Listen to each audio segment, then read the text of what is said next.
வணக்கம். இன்றைய சமையலில் நம்ம செய்ய போகிறது வாழைக்காய் கூட்டு. வாழைக்காயில் வழக்கமாக பொரியல், வாழைக்காய் வறுவல், பூண்டு பொரியல் இந்த மாதிரி செய்வோம். சாம்பார் வைப்போம். இந்த மாதிரிலாம் அதிகமாக செய்வோம். கூட்டு நம்ம கொஞ்சம் ரேராக செய்வோம்.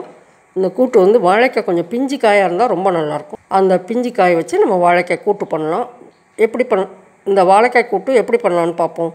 வாங்க கிச்சனுக்குள்ளே போகலாம். வாழைக்காய் கூட்டுக்கு சின்னதாக 2 வாழைக்காய், முத்தல் வாழைக்காயோட கொஞ்சம் பிஞ்சாக இருந்தால் ரொம்ப நல்லாயிருக்கும். அதனால் வாழைக்காய் கூட்டுக்கு 2 வாழைக்காய் எடுத்து வச்சுருக்கேன். குழம்பு கரண்டியில் 1 கரண்டி பாசிப்பருப்பு எடுத்து வச்சுருக்கேன். வாழைக்காய் கூட்டு 2-3 விதமாக பச்சைக்கடலை பருப்பு, துவரம் பருப்பு போட்டு அந்த மாதிரிலாம் நிறைய செய்யலாம். இன்றைக்கி நான் பாசிப்பருப்பு போட்டு கொஞ்சம் பிஞ்சு வாழைக்காயை போட்டு நான் கூட்டு பண்ண போகிறேன். இந்த பாசிப்பருப்பு கழுவிட்டு நம்ம வேக வச்சுட்ருக்கலாம், வெந்துக்கிட்டு இருக்கட்டும். அப்போ வந்து நம்ம அதை தோல் சீவிட்டு பொடியாக நறுக்கி எடுத்துக்கலாம். பாசிப்பருப்பு 2 தடவை கழுவி எடுத்துகிட்டு வந்துட்டேன்.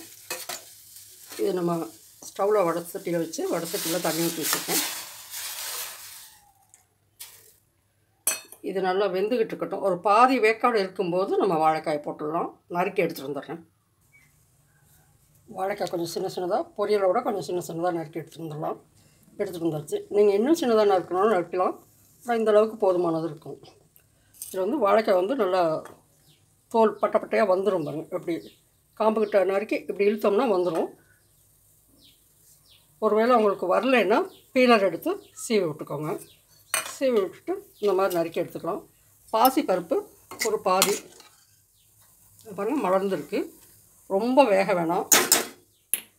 இது வாழைக்காயோட சேர்ந்து வந்துடும். நம்ம இப்போ வாழைக்காய் அதில் போட்டுடலாம்.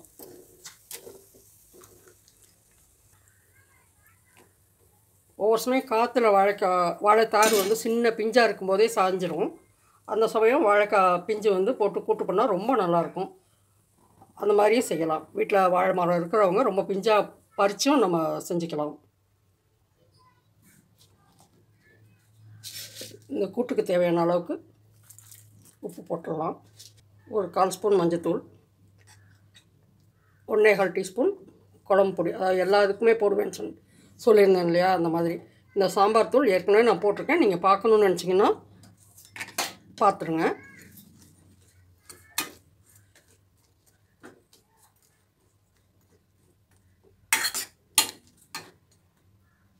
கிளறி விட்டு பாதி அனல் ஹையில் வைக்க வேணாம், ரொம்ப சிம்லையும் வைக்க வேணாம், பாதி அனல் வச்சிடலாம்.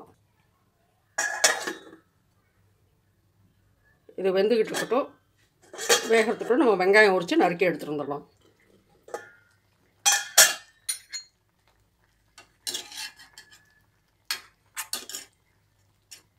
வாழைக்காய் முக்கால்வாசி வெந்துருச்சு. இப்போ நம்ம தாளித்து கொட்டிடலாம். இன்னும் ஸ்டவ்வில் வடை சட்டியை வச்சு ஸ்டவ் பொருத்தி விட்ருக்கேன். எண்ணெய் ஒரு 3 ஸ்பூன் ஊற்றிருக்கேன். கடுகு ஒரு 3/4 ஸ்பூன்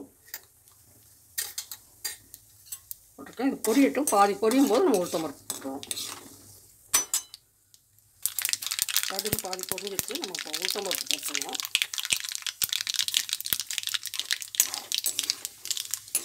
உளுத்தம் பருப்பு போட்டிருக்கேன். செவந்து வரும்போது ஒரு 1.5 ஸ்பூன் நான் சீரகம் போட்டிருக்கேன். உங்கள் டேஸ்ட்டுக்கு தகுந்த மாதிரி. எனக்கு கொஞ்சம் சீரகம் ரொம்ப பிடிக்குங்கிறனால நான் 1.5 ஸ்பூன் போட்டிருக்கேன். நீங்கள் 1 ஸ்பூன் போட்டுக்கிட்டாலும் சரி. இதில் ஒரு 10-12 வெங்காயம், சின்ன வெங்காயம் பொரித்து பொடியாக நறுக்கி எடுத்து வச்சுருக்கேன். சீரகம் பொரிஞ்சோடனே அதை போட்டுருவோம்.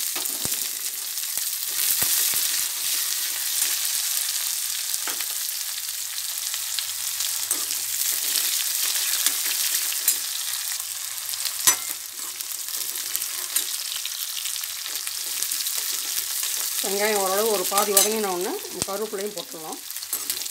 ஒரு கொத்து கருவேப்பிலை போட்டுருக்கேன்.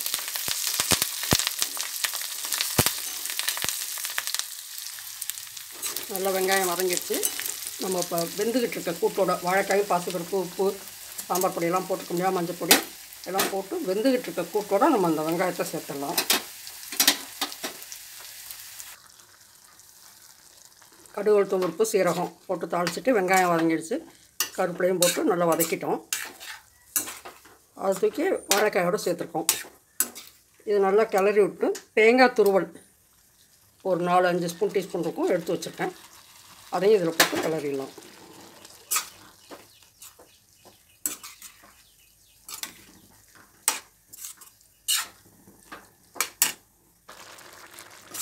தேங்காய் துருவல் போட்டு நல்லா கிளறிட்டோம். ஒரு நிமிஷம் கொதிச்சோன்னா நம்ம ஆஃப் பண்ணிவிட்டு பாத்திரத்துக்கு மாற்றிடலாம்.